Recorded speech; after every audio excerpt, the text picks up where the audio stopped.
Hello and welcome to everyone class. कैसे हैं आप सभी लोग? Fit and fine. Hi class, my name is Shubham और आज हम लेके आ गए हैं क्लास 10 मैथमेटिक्स चैप्टर 11 के मोस्ट इंपॉर्टेंट क्वेश्चंस। देखो, सारे बहुत अच्छे अच्छे क्वेश्चंस हैं। कोशिश करना वीडियो पॉज करके खुद सॉल्व करने की, उसके बाद अपन डायरेक्ट सॉल्यूशन पे आएंगे। ठीक है, चलो देखो क्वेश्चन नंबर 1 क्या बोल रहा है। The short and the long hand of the clock are 4 centimeter and 6 centimeter long respectively. Find the sum of the distance traveled by their tips in 2 days. देखो, तो अगर मैं बात करूं शॉर्ट हैंड, मान लेते हैं ये वाला है, ये 2 डेज में कितना डिस्टेंस ट्रैवल कर रहा है है ना। और आपको ये पता करना है कि सेम ऐसे ही अगर लॉन्ग हैंड है तो ये भी 2 डेज में कितना डिस्टेंस ट्रैवल कर रहा है। देखो, अगर मैं बात करूं क्लॉक के एक पूरे रोटेशन की, तो देखो शॉर्ट हैंड कौन सा होता है अपना आर एंड, ठीक है, और लॉन्ग वाला कौन सा होता है मिनट एंड। ठीक है, तो आर एंड 12 आवर्स में पूरा राउंड कवर कर लेता है ना। 12 आवर्स मतलब हाफ ऑफ द डे, और एक दिन में 2 राउंड कवर करता है जो अपने क्लॉक का है। तो देखो, एक दिन में 2 राउंड कवर कर रहा है तो 2 डेज में कितने राउंड कवर करेगा? ये कवर करेगा बच्चों 4 राउंड्स। ठीक है, ऐसे मिनट एंड की बात करें तो मिनट एंड तो एक आवर में यानी 1 आवर के अंदर पूरा राउंड कवर कर लेता है। तो ऐसे ही 2 डेज में कितने आवर्स होंगे? 48 आवर्स। तो 48 आवर्स में कितने राउंड कवर करेगा? 48 राउंड। एब्सोल्युटली। तो मिनट एंड कितने कवर करेगा बच्चों? 48 राउंड्स। ठीक है, और 48 राउंड में कितना डिस्टेंस ट्रैवल करेगा? 48 सर्कमफ्रेंसेस के इक्वल, और ये 4 सर्कमफ्रेंसेस के इक्वल। बस आपको ये डिस्टेंस निकाल के ऐड कर लेना है। तो अब देखो, मैं यहां सॉल्व करता हूं आर एन के लिए। तो आर एन के लिए जब मैं सॉल्व करूंगा, will it be 2 pi r multiply by 2 pi r multiply by किससे करना है बच्चों? मल्टीप्लाई कैसे करना है अपन को? 4 से। जितने राउंड कवर करेगा तो 4 राउंड कवर करेगा तो मल्टीप्लाई करेंगे 4 से। तो इट इज 4 टू जा 8 पाई आर। ठीक है, चलो वैल्यूज प्लेस करें। 8 मल्टीप्लाई बाय, क्वेश्चन में पाई की वैल्यू 22/7 गिवन है, मैंने एज इट इज प्लेस कर दी है।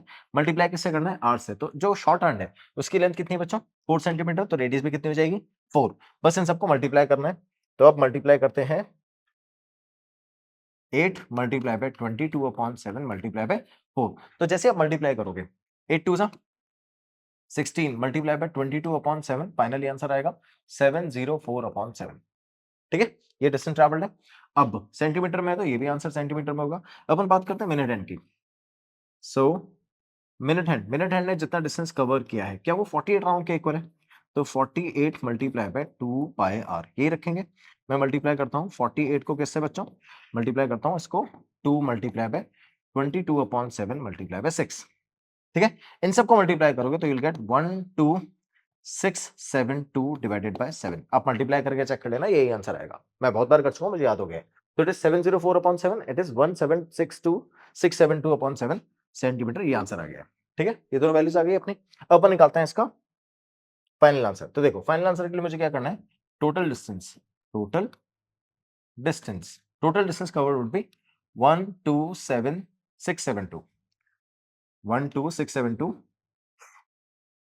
672 डिवाइडेड बाय 7 प्लस 704/7, ये करेंगे। ऐड कर देते हैं, चलो ऐड करेंगे तो ये कितना हो जाएगा? देखो, 72 प्लस 4 76, 126 प्लस 7 133, तो इट इज 13376/7।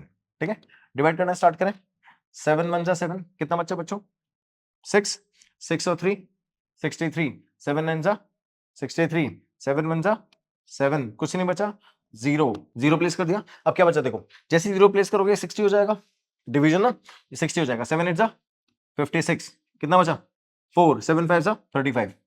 बस इसके आगे सॉल्व, डेसिमल के 2 प्लेसेस तक निकालनी थी वैल्यू। ये फाइनल आंसर निकाल लिया अपन ने। सो this is the total length. Length किसमें बच्चों? सेंटीमीटर में, क्योंकि आपको जो इनिशियल वैल्यू गिवन थी वो भी सेंटीमीटर में ही गिवन थी। देखो, 4 centimetre 6 centimetre. So this is the actual length which is been covered by the tips in 2 days. Clear? Total निकाल लिया। अब ध्यान से देखो नेक्स्ट वाला question. In a circle with centre O, radius 5 centimetre, AB is a chord of length 5√3, find the area of the sector AOB। तो देखो, आपको ये लेंथ कितनी गिवन है रेडियस की? 5, और ये भी कितनी है? 5। ये वाला डिस्टेंस कितना है? 5√3। अगर मैं यहां से परपेंडिकुलर ड्रॉ करूंगा तो क्या इक्वली डिवाइड हो जाएगा? ठीक है, तो अब देखो, अगर ये इक्वली डिवाइड हो जाएगा तो ये वाली लेंथ कितनी हो जाएगी बच्चों? ये वाली, मैं ट्रायंगल बाहर निकाल लेता हूं, ओ ए बी, और इस पॉइंट को मैंने मार्क कर दिया एम। ठीक है, तो अब देखो, मैं ट्रायंगल की बात कर रहा हूं, कौन से वाले ट्रायंगल की? फर्स्ट वाले ट्रायंगल की। फर्स्ट ट्रायंगल में मेरे पास ये लेंथ है, ये देखो, ये ओ, ये एम और ये बी। तो ये है बच्चों 5√3/2 और ये है 5। मैं इसके हेल्प से एंगल निकालूंगा ना, ट्रिग्नोमेट्रिक। ठीक है, परपेंडिकुलर और हाइपोटेन्यूज दोनों के बने, so I apply sin theta. So sin theta is equal to perpendicular which is 5√3/2 divided by hypotenuse 5 से 5 कट जाएगा इट इज √3/2 √3/2 साइन में किसकी वैल्यू होती है बच्चों साइन में वैल्यू होती है 60 डिग्री की सो that's how theta would be 60 degree और ये एंगल कितना आ जाएगा बच्चों 60 अगर ये एंगल 60 है तो होल एंगल कितना हो गया 120 डिग्री का ठीक है तो कंप्लीट एंगल कितना हो गया बच्चों अपना कंप्लीट एंगल हो गया 120 डिग्री का बस यही वैल्यू आपको प्लेस कर देनी है तो जैसे ही मैंने कंप्लीट एंगल निकाल लिया 120 डिग्री का अब मुझसे एरिया ऑफ द सेक्टर पूछ रहा है एरिया ऑफ सेक्टर फाइंड करने के लिए आपको एंगल और रेडियस ही होता है बस चलो फाइंड करते हैं एरिया ऑफ द सेक्टर तो area of sector area of sector क्या होगा theta upon 360 multiply by pi are square theta कितना है बच्चों 120 divided by 360 multiply by pi which is given in the question 22 नहीं गिवन है तो हमको जो मर्जी है वो रख लेंगे हम रखेंगे 22/7 मल्टीप्लाई बाय रेडियस कितना है बच्चों रेडियस है 5 तो इधर रखेंगे 5 का स्क्वायर तो देखो 120/360 is 1/3 multiplied by 22/7 and r square is 25 ठीक है 7 3 जा 21 20 22 को आप 25 से मल्टीप्लाई करते हो तो 25 से 25 2 जा 50 5 25 2 जा 50 550 so we got 550.21 centimeter is that in the formula yes so the final answer is centimeter square clear इसको डिवाइड करना जानते हो ना बस डिवाइड करके फाइनली सिंपलीफाई करना चाहो तो कर लेना this is the final answer ठीक है next an elastic belt question बहुत अच्छा ध्यान से देखना elastic belt is place around the rim of a pulley of radius 5 centimetre figure कैसा है देखना आपको बोल रहा है एक सर्कल है इस सर्कल के चारों तरफ ऐसा एक इलास्टिक बेल्ट लगा दी है ना और अब क्या करना है is pulled away directly one point of the on the belt is pulled away directly from the center ठीक है हमने क्या किया इस वाले में से यहां से जो बेल्ट थी ना इस बेल्ट का एक पॉइंट उठाया और इसको सेंटर से दूर ले जा रहा हूं मैं खींच रहा हूं इसको ठीक है ऐसे एक सर्कल बना हुआ उस सर्कल पे एक रिम है इसको मैंने सर्कल से दूर ऐसे खींच रहा हूं तो जब खींचूंगा तो ये वाले पॉइंट से स्ट्रेच होने लगेगा स्ट्रेच होने लग जाएगा तो ऐसा हो जाएगा ये शेप में ठीक है जैसे मान लो ये सर्कल है यहां से अगर मैं इसको खींचना स्टार्ट करता हूं बेल्ट है इलास्टिक बेल्ट है तो इसको खींचना स्टार्ट करूंगा तो यहां से स्ट्रेच हो जाएगी ना तो इस शेप में आ जाएगी अब आगे क्वेश्चन में क्या बोल रहा है देखो directly away from the center O and pulled until it reaches at point P which is 10 centimetre ठीक है इस पॉइंट P तक पहुंचा जो सेंटर से कितना डिस्टेंस पे 10 सेंटीमीटर के डिस्टेंस पे आगे आपको बोल रहा है from the point O from find the length of the belt that is in the contact with the rim and also find the shaded area तो देखो क्वेश्चन में क्या बोल रहा है कि आपको सबसे पहले तो जितना पोर्शन कॉन्टैक्ट में है बेल्ट का रिम के साथ में वो फाइंड करना है मतलब वो लेंथ फाइंड करनी है और ये शेडेड एरिया फाइंड करना है ठीक है तो पहले लेंथ फाइंड करते हैं ध्यान से देखो क्या मुझे इस मेजर आर्क को फाइंड करना है आपकी बार वो फाइंड करने के लिए क्या मुझे सबसे पहले एंगल फाइंड करना है बिना एंगल को तो फाइंड नहीं कर सकते ना पहले एंगल फाइंड करते हैं तो मैं आता हूं ट्रायंगल एओपी में तो क्या लिखते हैं in triangle AOP AOP triangle के अंदर ये तो 5 गिवन है आपको क्वेश्चन में और ये 10 गिवन है ना ये वाली वैल्यू तो हमने फिर भी कैलकुलेट करी है बट ये वाली दोनों वैल्यू गिवन है क्वेश्चन के अंदर तो ध्यान से देखना अगर मैं एंगल कैलकुलेट करूंगा तो ये थीटा है अगर ये थीटा है तो ये बेस हो गया अपना और ये क्या हो गया बच्चों hypotenuse so will find out cos theta is equals to base upon hypotenuse we know that cos theta base कितना है बच्चों 5 hypotenuse कितना है 10 रिड्यूस करेंगे आंसर कितना आ गया 1/2 cos theta में वैल्यू 1/2 किस एंगल पे 1/2 होती है तो एंगल आएगा अपना theta is equal to 60 degree cos 60 की वैल्यू 1/2 होती है तो यहाँ पे एंगल कितना हो गया बच्चों 60 डिग्री तो ये भी कितना हो जाएगा 60 डिग्री कंप्लीट एंगल कितना हो गया 120 डिग्री अगर ये एंगल 120 डिग्री है तो ये कितना हो जाएगा 240 क्योंकि टोटल सम कितना होता है 360 डिग्री का तो अब ध्यान से देखो अब मुझे अगर मेजर आर्क निकालना है तो एंगल ये वाला यूज करना पड़ेगा बस तो अब निकालते हैं length of the belt in contact ठीक है तो अब थीटा रखेंगे theta upon 360 multiply by 2 pi r theta कितना आएगा बच्चों थीटा आएगा 240 upon 360 multiply by 2 multiply by 22/7 into r radius 5 ठीक है रिड्यूस करेंगे देखो 12 2 जा 12 3 जा ऐसे होगा ना तो अब मैं नेक्स्ट वाली स्लाइड पे वैल्यू प्लेस करता हूं तो it is 240/360 multiply by 22/7 multiply by 2 multiply bye 5 तो देखो सारी वैल्यू प्लेस कर दी मैंने 240/360 2 पाई आर ये रखते हैं ना वैल्यूज में तो बस 240/360 2 पाई आर ठीक है रिड्यूस करने थे 2 3 और कुछ रिड्यूस हो रहा है बच्चों नहीं हो रहा फाइनल मल्टीप्लाई करना स्टार्ट कर दो तो देखो 5 2 10 10 2 20 22 440/7 3 21 ये 7 भी तो है ठीक है, so this is 440 upon 21 centimetre is the length which is in contact with the rim of the belt. ठीक है, फाइन। अब निकालते हैं अपन एरिया। ये थोड़ा सा ट्रिकी है, ध्यान से देखना। मुझे ये शेडेड एरिया निकालना है, तो मैं क्या करूंगा, पहले मैं निकालता हूं इस ट्रायंगल का एरिया। ठीक है, उसके बाद मैं निकालता हूं इस ट्रायंगल का एरिया। इन दोनों ट्रायंगल का एरिया निकालना। जैसे मैं दोनों ट्रायंगल का एरिया निकाल लेता हूं, ध्यान से सुनना, जैसे मैं इन दोनों ट्रायंगल का एरिया निकाल लेता हूं, फिर मैं निकालूंगा इस मेजर सेक्टर का एरिया। फिर मेरे पास में ये जो पूरा शेप देख रहा है ना, इस पूरे शेप का एरिया आ जाएगा, उसमें से मैं सर्कल का एरिया माइनस कर दूंगा, तब आंसर आएगा। थोड़ा सा दिमाग लगा के सॉल्व करना पड़ेगा, ध्यान से देखना। तो आप क्या करो इसके लिए, आप सबसे पहले तो इस ट्रायंगल का एरिया कैसे निकालोगे। देखो, मैं ट्रायंगल का एरिया निकालने के लिए यहां से एक परपेंडिकुलर ड्रॉ कर देता हूं। ठीक है, ओके, ये परपेंडिकुलर ऑब्वियसली 90 डिग्री बनाएगा इधर। ओके, अब मुझे इस परपेंडिकुलर की लेंथ फाइंड करनी है। क्या इस परपेंडिकुलर के लिए ये 90 डिग्री है, ये एंगल 60 डिग्री है, और ये हो जाएगा हाइपोटेनियस, राइट। अब अगर ये हाइपोटेनियस है, तो मैं इस परपेंडिकुलर की लेंथ निकाल सकता हूं क्या बच्चों, इस परपेंडिकुलर लाइन निकाल सकता हूं क्या, हाँ बिल्कुल निकाल सकता हूं, क्योंकि एंगल गिवन है, राइट। तो अब आते हैं ट्रायंगल में, मान लेते हैं इस पॉइंट को मैंने मार्क कर दिया एम। ठीक है, सो वी गॉट AMO, एक ट्रायंगल हो गया मेरे पास में AMO। मैं इस triangle AMO, in triangle AMO, मैं लेंथ किसकी निकालना चाहता हूं, मैं निकालना चाहता हूं AM की लेंथ। तो AM upon OA, so AM upon OA, AM upon OA is equals to sine theta. आते हैं इधर, तो मेरे पास में ये साइन थीटा है। साइन थीटा क्यों अप्लाई किया, क्योंकि परपेंडिकुलर और हाइपोटेन्यूज यूज करना था। थीटा की जगह क्या रखेंगे बच्चों, 60। तो AM की वैल्यू तो मुझे फाइंड भी करनी है। OA की वैल्यू 5 है, और साइन 60 यहाँ रखेंगे, साइन 60। ठीक है, साइन 60 की वैल्यू √3/2 होती है, बस प्लेस कर दो वैल्यू। तो AM upon 5 is equals to under root 3/2, and finally we got AM as 5 under root 3 upon 2। ठीक है, तो ये वैल्यू कितनी आ गई बच्चों, ये वाली लेंथ ये आ गई 5 under root 3 upon 2। क्लियर। अब देखो, क्या मुझे ये परपेंडिकुलर मिल गया है, इसको मैं पूरे बेस से मल्टीप्लाई कर दूंगा तो ट्रायंगल का एरिया आ जाएगा, और उसको मल्टीप्लाई बाय 2 कर दूंगा तो पूरा एरिया आ जाएगा, समझ गए। तो बस यही करना है। तब देखो, मैं फाइनल निकालता हूं area of triangle, area of triangle. कौन सा ट्रायंगल था अपना, जिसका एरिया में कैलकुलेट कर रहे हैं, AOP। ठीक है, तो AOP, AOP, AOP का एरिया कैसा आएगा बच्चों, half into base into height. तो बेस कितना है अपना, बेस है 10 का, और हाइट कितनी है, हाइट है 5 अंडर रूट 3 अपॉन 2। इससे मैंने इसको कट किया, 5 हो गया, 5 और 5 25, तो it is 25 under root 3 upon 2। Any confusion, समझ में आ गया। ये अपना एरिया आ गया है। किसका एरिया आ गया बच्चों, फर्स्ट ट्रायंगल का, मल्टीप्लाई बाय 2 कर दूंगा तो टोटल एरिया आ जाएगा। Total area of both triangle, of both triangle कितना आएगा, 25 under root 3 multiply by 2 upon में 2 है, इससे 2 कट जाएगा, और फाइनल आंसर आएगा 25 अंडर रूट 3 सेंटीमीटर में है बच्चों। वैल्यूज यस, तो I will be writing centimetre square. ठीक है, तो मेरे पास में ये आ गया दोनों ट्रायंगल्स का एरिया। अब मुझे मेजर सेक्टर का एरिया निकालना है, तो अब निकालते हैं मेजर सेक्टर का area, area of major sector. Major sector का एरिया कैसे निकालेंगे, एंगल तो हम ऑलरेडी कैलकुलेट कर चुके हैं, 240 upon 360 multiply by pi are square. तो I write pi 22 upon 7 R square में रेडियस कितना आएगा बच्चों, रेडियस तो 5 ही है, रेडियस तो 5 ही है ना, तो 5 का स्क्वायर।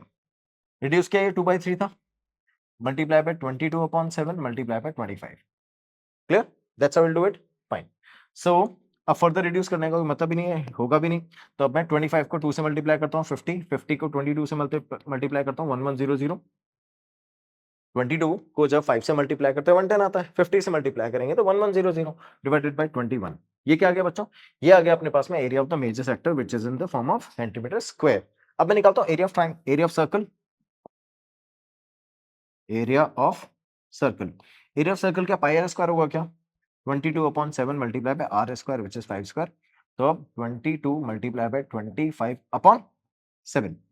ठीक है, अब देखो यहाँ पे 22 मल्टीप्लाई बाय 2 मल्टीप्लाई बाय कितना क्या था, 22, और 25 मल्टीप्लाई बाय 2 मल्टीप्लाई बाय 22 क्या था, 1100 आया था, तो इसका हाफ होगा, क्योंकि ये सिर्फ 2 नहीं है, तो इसका हाफ अगर आप सॉल्व करोगे तो कितना आएगा बच्चों, 550 upon 7। So this is a area of the circle.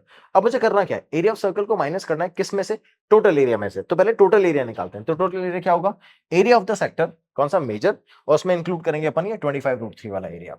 ठीक है, तो चलो फाइनल आंसर निकालते हैं। 25 under root 3 plus 1100 upon 21, 1100 upon 21, उसमें से माइनस करना है मुझे सर्कल का area which is 550 upon 7, 550 upon 7। समझ गए बच्चों? ऐसे करना है। अब चलो आगे सॉल्व करते हैं।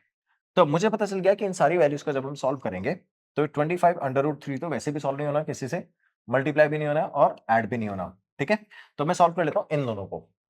क्लियर? कैसे सॉल्व करेंगे ध्यान से देखना। मैं इधर ऊपर नीचे मल्टीप्लाई बाय 2 करूंगा। क्यों? अभी आपको समझ में आ जाएगा। अगर ऐसा करेंगे तो ये 1100 अपॉन 21 और ये हो जाएगा 1100 upon 14। Can I take 1100 common? ठीक है, 1100 ये बना 1 अपॉन 21, ये बना 1 अपॉन 14। क्या इन दोनों में से 1 अपॉन 7 कॉमन आ रहा है? बिल्कुल। तो ये बना 1 अपॉन 3 माइनस 1 अपॉन 2, यही बनेगा बच्चों। तो मैंने कॉमन ले लिया 1100 डिवाइडेड बाय 7। ठीक है, तो अब सॉल्व करेंगे तो 2 और 3, तो 2 माइनस 3 माइनस 1 अपॉन 3, तो ये आ गया अपना ये वाली वैल्यूज। देखो ये आ गया माइनस 1 अपॉन 6, एलसीएम ले लो। 2 माइनस 3 अपॉन 6 सॉल्व करेंगे तो माइनस 1 अपॉन 6। घबराना मत, नेगेटिव कैसे आ रहा है? नेगेटिव आएगा बच्चों, छोटी वैल्यूज आएगी। तो अब सॉल्व करेंगे तो माइनस 1 अपॉन 6 मल्टीप्लाई कर देंगे इससे, तो मेरे पास फाइनल आंसर आया माइनस प्लस का माइनस करते हैं। तो माइनस 1100 अपॉन 7 मल्टीप्लाई बाय 1/6। ठीक है, रिड्यूस हो जाएगा क्या? बिल्कुल, 550 आ जाएगा ये। तो मैं फाइनल आंसर लिखता हूं, यहीं पे लिख देते हैं। चलो, तो 25 √3 में से मुझे माइनस क्या करना है? मुझे माइनस करना है 550 अपॉन 7 मल्टीप्लाई बाय 3। मैं इसको रिड्यूस कर रहा हूं, तो ये हो जाएगा 550 और ये हो जाएगा 3। ठीक है, तो 7 3 21, 550 अपॉन 21। यहां तक कोई प्रॉब्लम बच्चों? बस आपको इन दोनों को रिड्यूस कर देना है। रिड्यूस करने के बाद 25 √3 में से माइनस करना है, फाइनल आंसर आएगा। ठीक है, वो तब करोगे जब √3 की वैल्यू गिवन होगी, otherwise this is our final answer. Clear? Final simplification 21 को इससे मल्टीप्लाई कर देना, this is gives you final answer and this how we are solving this question. Clear? समझ गए हो? आगे चलते हैं। नेक्स्ट क्वेश्चन क्या बोल रहा है? The length of the minute hand of a clock is 5 centimetre. Okay, clock है जिसके मिनट हैंड की लेंथ कितनी है बच्चों? लेंथ है 5 centimetre. Find the area swept by the minute hand during the period of 6:05 to 6:40। इन दोनों के बीच का डिफरेंस कितना है? 35 मिनट। तो 35 मिनट में ये जो एरिया है, कितना एरिया, ये जो मिनट हैंड है कितना एरिया स्वैप करेगा, ये आपको फाइंड करना है। सिंपल, एंगल निकालोगे आंसर आ जाएगा। We know that in 1 minute, बहुत बार कर चुके हैं, in 1 minute swept angle of 6 degree. ठीक है, तो 35 मिनट में कितना करेगा बच्चों? 35 मिनट में करेगा 35 मल्टीप्लाई बाय 6। ठीक है, एग्जैक्ट वैल्यू निकालने की जरूरत नहीं, प्लेस करेंगे वहां पर और ऑटोमेटिकली रिड्यूस होगा। तो will be writing theta upon 360, area पूछ रहा है, फाइंड द एरिया एग्जैक्टली। तो it is theta upon 360 multiply by pi are square. तो अब देखो थीटा की वैल्यू क्या रखेंगे बच्चों? 35 मल्टीप्लाई बाय 6। ऐसा क्योंकि आप समझ गए ना, 36 से रिड्यूस हो जाएगा। Okay, multiply by pi 22 upon 7 और आर रेडियस गिवन है कि हाँ 5। तो I will be writing 5 multiply by 5। अब देखते रहना, जैसे मैं इसको सॉल्व करूंगा 6 से इसको रिड्यूस किया है 60 आ गया। क्लियर? देखते रहना, 7 से इसको रिड्यूस किया है 5 हो गया, 5 से इसको रिड्यूस किया है 12 हो गया और 2 से इसको रिड्यूस किया है ये 6 हो गया और ये 11। समझ गए क्यों मैंने 35 इंटू 6 की फॉर्म में ही रखा था आंसर? इसीलिए। तो जब वैल्यू सॉल्व करोगे तो ये और सारी सारी वैल्यू रिड्यूस हो जाएगी और फाइनल आंसर आपके पास क्या बचेगा? देखो इधर से तो कुछ भी नहीं बचा, सब कुछ रिड्यूस हो गया, सिर्फ अपॉन का 6 बचा है। ठीक है, तो I will be writing 6 here और 6 आगे फर्दर रिड्यूस हो नहीं सकता है, कोई बात नहीं, क्योंकि यहाँ पे कोई इवन नंबर है नहीं हमारे पास। ये 11 बचा है, 5 बचा है, 5 बचा, तो 11 मल्टीप्लाई बाय 25, 11 मल्टीप्लाई बाय 25। तो मैं रख देता हूँ 11 मल्टीप्लाई बाय 25 अपॉन 6। मल्टीप्लाई करोगे इसको 11 को 25 से, I will get 275 upon 6 and this is in the form of centimetre square और ये आपका फाइनल आंसर है। ठीक है, आगे चलते हैं नेक्स्ट क्वेश्चन पे। Figure shows that the two arc A and B, arc A is a part of the circle with center O and the radius OP। ठीक है, फिगर क्या बता रहा है? देखो फिगर ए में ये जो आर्क है is a part of a circle. ठीक है, ये पार्ट ऑफ अ सर्कल और ये रेडियस दे रखा है 10, इसमें ये सेमी सर्कल है जिसका रेडियस दे रखा है 5। ठीक है, अब देखो arc B is a part of a circle with centre M. Arc B, ये वाला जो आर्क बी है ना, is the part of a circle with centre M. Okay fine, and the radius P M where M is the mid point of P Q. Okay, where m is the midpoint of pq and this is the part, fine. Show that the area enclosed by the two arc is equal to 25 under root 3 minus pi by 6। Okay, पाई की form में answer है, root 3 की form में answer है, मतलब पाई और root 3 की value हम यूज नहीं करेंगे अगर रिक्वायर्ड नहीं है तो। फाइन, अब देखो क्वेश्चन में आपसे ये एरिया पूछ रहा है, एरिया एनक्लोज्ड। क्या मुझे इस पूरे सेमी सर्कल में से इस सेगमेंट का एरिया माइनस करना है? ये कर रहा है ना? बस स्टार्ट करते हैं क्वेश्चन सॉल्व करना। उसके लिए सबसे इंपॉर्टेंट चीज है ये एंगल कैलकुलेट करना। ठीक है, तो एंगल कैसे कैलकुलेट करोगे? देखो ये आपको 5 गिवन है और ये भी 5 गिवन है। सेंटर से लाइन जा रही है, 90 डिग्री बनाएगी। क्यों? क्योंकि इक्वली डिवाइड कर रही है। इक्वली डिवाइड कर रही है तो 90 डिग्री बनाएगी। ओके, ये आपका देखो ये थीटा है, ये थीटा है, तो ये परपेंडिकुलर हो गया, ये हाइपोटेन्यूस हो गया। So we know that perpendicular upon hypotenuse क्या होगा बच्चों? sin theta. परपेंडिकुलर की वैल्यू 5 है, हाइपोटेन्यूस की वैल्यू 10 है। 5 अपॉन 10 कितना हो गया? sin theta. एंगल निकालना है आपको, 5 अपॉन 10 रिड्यूस करेंगे तो it is 1/2। 1/2 sin theta. sin theta में 1/2 वैल्यू किसकी होती है बच्चों? 1/2 sin थीटा में किसकी वैल्यू होती है? sin 30 की। तो एंगल कितना आ गया? 30 डिग्री। तो थीटा कितना हो गया? 30 डिग्री। एंगल निकाल लिया हमने। अगर ये एंगल 30 है तो ये एंगल 30। क्लियर? अब ध्यान से देखना, ये कंप्लीट कितना हो गया? 60। अगर ये 60 है तो हम ऑलरेडी सॉल्व कर चुके हैं। देखो ये दोनों भी 60 60 ऐसा एक क्वेश्चन सॉल्व किया था ना। तो अगर ये 10 ये 10 और ये 10 तो एंगल ऑलरेडी कैलकुलेट कर चुके हैं हम लोग। दोनों तरह से समझ में आ गया। ये क्या आ गया अपना इक्विलेटरल ट्रायंगल। इक्विलेटरल ट्रायंगल का एरिया कैसे कैलकुलेट करते हैं? इक्विलेटरल ट्रायंगल का एरिया होता है √3/4 साइड स्क्वायर। तो मेरी साइड है 10। एक एक करके एरिया निकालना शुरू करते हैं। अब सबसे पहले निकालते हैं area of sector. Area of sector. Area of sector कैसे निकालेंगे? देखो theta upon 360 multiply by pi are square. Theta कितना आएगा बच्चों? 60 upon 360 multiply by pi are square. ठीक है, आर कितना है? Pi multiply by r. R है इतना 10 और इसका स्क्वायर कर दिया मैंने। जैसे इधर रिड्यूस करेंगे 6 आ जाएगा। तो फाइनल आंसर इज 100 अपॉन 6 पाई। ठीक है, देखो ये अपने पास में जो वैल्यूज थी ये भी 10 है, ये भी 10 है, ये भी 10 है। तो इसमें सेक्टर का एरिया निकाला और आंसर कितना आ गया? आंसर आ गया अपना 100 अपॉन 6 पाई। ये आ गया 100 अपॉन 6 पाई। ठीक है, किस फॉर्म में? सेंटीमीटर की फॉर्म में। Exactly, will be writing centimetre square. अब area of triangle. Area of triangle will be √3/4 side square. Side अपना 10 है, 10 का स्क्वायर ऐसे 10। तो मैं इसको रिड्यूस नहीं करूंगा, I will be writing 100 upon 4 √3। ठीक है, क्योंकि ये 100 ये 100 पर लास्ट में सॉल्व करने में हेल्प आए। ठीक है, अब मैं निकालता हूं area of segment. Area of segment.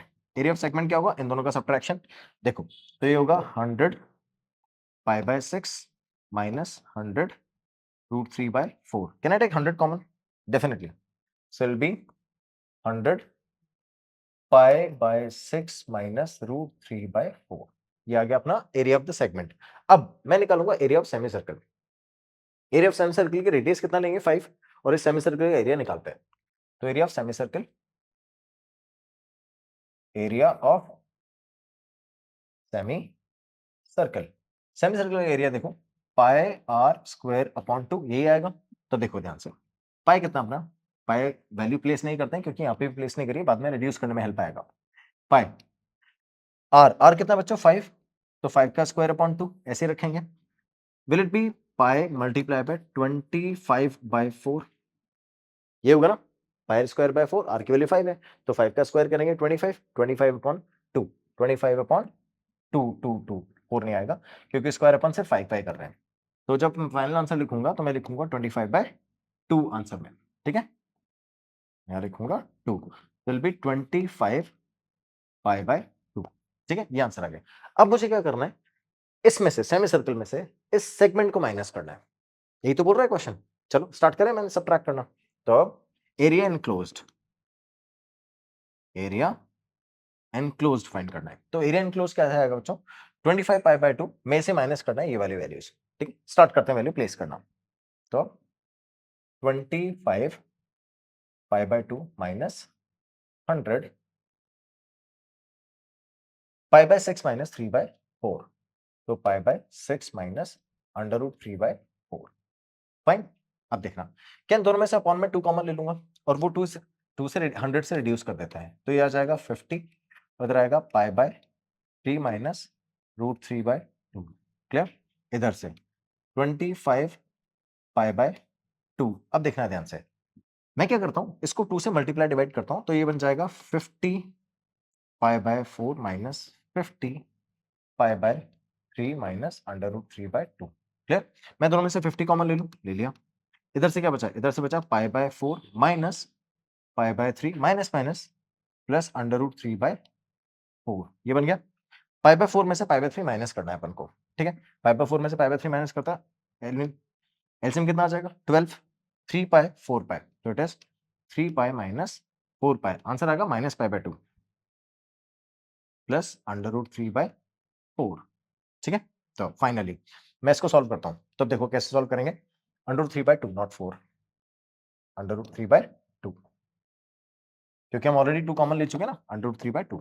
ठीक है, अब देखना सबट्रैक्ट करेंगे माइनस पाई बाय 12 आएगा, बस लास्ट में वैल्यू प्लेस कर दो, तो यहां 50 और 3 पाई माइनस, तो it is minus pi by 12 plus under root 3 by 2। Simple. क्या फिर से 2 कॉमन आ रहा है? बिल्कुल कॉमन आ रहा है, जैसे मैं 2 कॉमन लेता हूं यहां से 2 हट जाएगा, इधर से 2 अपॉन में, तो 50 अपॉन 2 कॉमन ले लिया, इधर से क्या आ गया देखो, ये हो गया माइनस का पाई बाय 6, इसको मैं लास्ट में लिख दिया, रूट 3 मैंने पहले लिख दिया।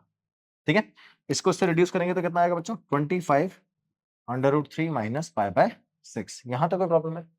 चेक करें आंसर में क्या बोल रहा था लाने के लिए, फाइनल वैल्यू लाने के लिए बोल रहा था 25 under root 3 minus pi by 6। देखो हमारा आंसर क्या है, हमारा आंसर आया है 25 under root 3 minus pi by 6। Got it? So that's how we solve it. समझ गए बच्चों? इसीलिए जब आप सॉल्व करो तो ध्यान रखा करो कौन कौन सी वैल्यू आपको प्लेस करनी है, किसकी वैल्यूज आपसे पूछी है, किसकी नहीं पूछी है। यहाँ अगर आप पाई प्लेस करके सॉल्व करते ना, बहुत टफ हो जाता है क्वेश्चन। क्लियर? नेक्स्ट वाला क्वेश्चन देखो, find the ratio of the area of the circle circumscribing a square to the area of the circle circumscribing a square inscribed in a square। Question क्या बोल रहा है, एक स्क्वायर है, उसको circumscribe किया है किसी सर्कल ने, और उस स्क्वायर के अंदर एक सर्कल है। ठीक है, आपसे पूछ रहा है find the ratio of the areas, इन दोनों का रेशियो निकालो एरियाज में। ठीक है, तो ध्यान से देखो, मैंने इसको बना दिया ए बी सी और डी। ध्यान से सुनना, सिर्फ रेडियस फाइंड करना, then we are good to go. क्या अंदर वाले सर्कल का डायामीटर इक्वल होगा इसकी लेंथ के? मान लेते हैं इसकी लेंथ अगर ए है, तो क्या इसका डायामीटर कितना हो गया ए? तब देखना, मान लेते हैं सर्कल 1 है जिसका डायामीटर कितना हो गया बच्चों, डायामीटर D1 डायामीटर कितना हो गया, डायामीटर हो गया ए। क्लियर? अब मैं बात करता हूं सर्कल 2 की, तो अब ध्यान से देखो, क्या सर्कल 2 का डायामीटर यहां से लेके यहां तक की लेंथ का होगा? क्योंकि देखो ये है अपना बड़ा वाला सर्कल, उसका डायमीटर ये होगा। ठीक है, will it be the diagonal of this square? Square का डायगोनल होता है √2 टाइम्स ऑफ द साइड। ठीक है, तो अपना स्क्वायर है, अगर इसकी साइड ए है तो इसका डायगोनल क्या होता है बच्चों, इसका डायगोनल होता है √2 ए टाइम्स। ठीक है, अच्छा, तो अब ध्यान से देखो, इसकी वैल्यूज अगर मैं D2 रखूंगा तो D2 का डायमीटर कितना आ जाएगा, √2 ए।